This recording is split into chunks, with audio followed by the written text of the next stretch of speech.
eu sou a Midian Ferreira, somos do curso de Licenciatura em Pedagogia da Uninter. Estamos aqui com a professora Marília Gabriela, tem licenciatura em Pedagogia, especialização em Educação Especial Inclusiva. Estamos aqui juntamente com as colegas Hilda Abreu, Dailde Silva e Sueli Costa. Então, professora, a gente está aqui para debater sobre o que é educação inclusiva. Você poderia estar falando para nós o que é uma educação inclusiva? Boa noite a todos.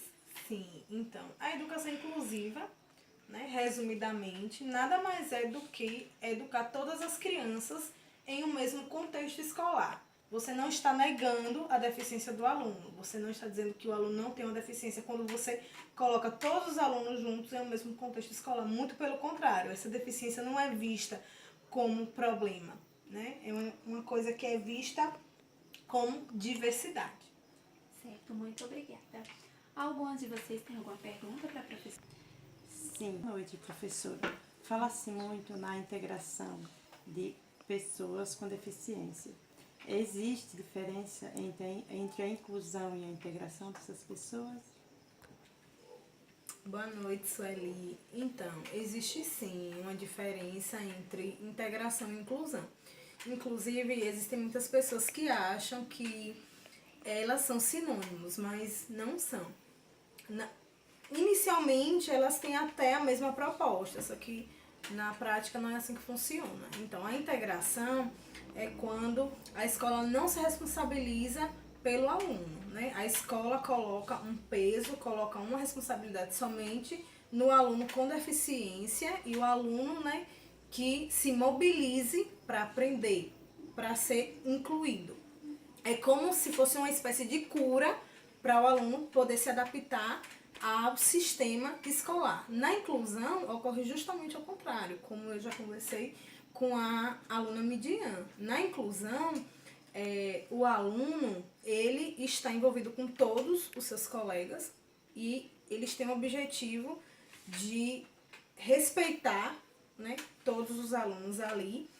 E a inclusão ela se preocupa em fazer com que o aluno realmente aprenda. Existe essa união, existe essas mãos dadas entre escola, comunidade, toda a comunidade escolar, gestão, também os professores. Não é uma responsabilidade que coloca em cima do aluno, esse peso que se coloca em cima do aluno.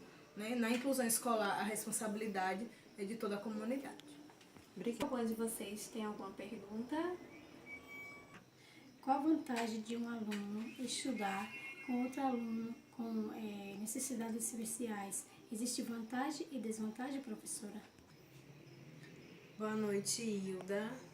Então, existem vantagens, uma vez que, como já foi falado, na educação inclusiva, a deficiência do aluno não é um problema, é visto como diversidade, como algo que é diverso, Todas as diferenças humanas são normais. Então, está na hora da gente já começar a ver isso como algo que é normal. Nós sempre vamos encontrar alguém que tem alguma deficiência, que tem alguma dificuldade de aprendizagem, que tem algum transtorno.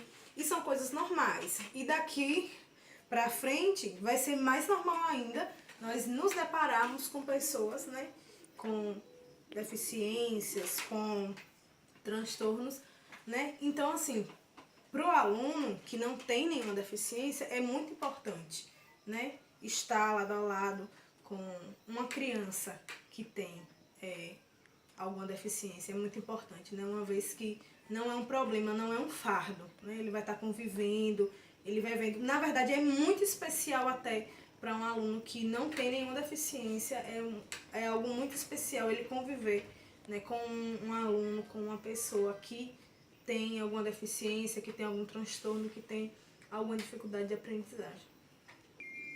Mais algum de vocês tem alguma pergunta? Boa noite, professora. Eu gostaria de saber onde se encontram as principais resistências no sentido de conseguir uma efetiva inclusão. Olá, Dailde. Então, existem sim muitas resistências. Se nós formos abrir um leque, existem vários fatores que impedem da educação ser efetiva, da inclusão ser efetiva. Primeira coisa que a gente pode abordar aí é a questão da formação continuada do professor. Entendeu? Nós estamos em uma época que o professor ele precisa ter a formação continuada. Não adianta o professor querer fazer um curso de pedagogia, né, como é o caso de vocês, e não querer se especializar, e não querer dar continuidade a isso. Como eu falei anteriormente, cada vez mais o número de crianças com deficiências vai aumentar. Então, a escola precisa estar com professores preparados para lidar com essas crianças. Então, o que acontece muito são professores que não têm uma formação continuada. Obviamente que só uma formação não é suficiente, né? Nós vemos hoje muitos professores que falam: mas esse aluno, ele é muito difícil de se trabalhar, é muito difícil de trabalhar com ele. Então, são coisas que nós temos que rever enquanto profissionais. Qual é a forma que o meu aluno aprende? Como é que ele aprende? Se você está trabalhando com ele de uma forma que ele não aprende, você não vai mais trabalhar daquela forma. Você tem que observar como é que ele aprende. Então, nós temos que saber que o conteúdo que vai ser aplicado em sala de aula vai ser o mesmo, mas a sua metodologia, a sua didática com esse aluno, ela tem que ser diferente. Além disso, temos também outros investimentos que acontecem nas escolas, né? Que não acontecem, na verdade, que também impedem, né? São dos fatores que impedem, né? Querendo ou não, ainda existe essa segregação com esses alunos. O fato também de nós vivermos em uma cidade, né? Falando a nível, né, municipal, uma cidade que não tem um atendimento educacional especializado, né? Que o ideal é a criança com deficiência ir para a escola regular com seus alunos. Não existe isso da criança, como eu já ouvi muito. Esse aluno, ele tem que ficar em uma sala só com pessoas que têm a mesma deficiência com ele. Isso não existe, é algo totalmente incoerente. O aluno, ele deve ir, ele tem que ir para a escola regular. Mas o ideal é que em um turno oposto ao da escola, ele esteja no atendimento educacional especializado. Um atendimento com psicólogo, com psicopedagogo, com fonoaudiólogo, com pessoas que vão ajudá-lo, que vão orientá-lo, que vão auxiliar o aluno no processo de ensino-aprendizagem, que vão completar aquilo que já está acontecendo na escola regular.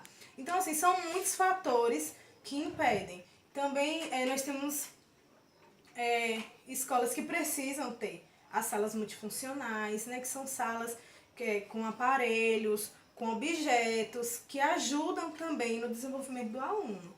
Então, são imensos fatores. Eu vou citar só esses, mas são N fatores que impedem realmente da educação inclusiva ser algo efetivo. Então, muito obrigada, professora Marília. Muito obrigada a todos vocês e tenham uma boa noite.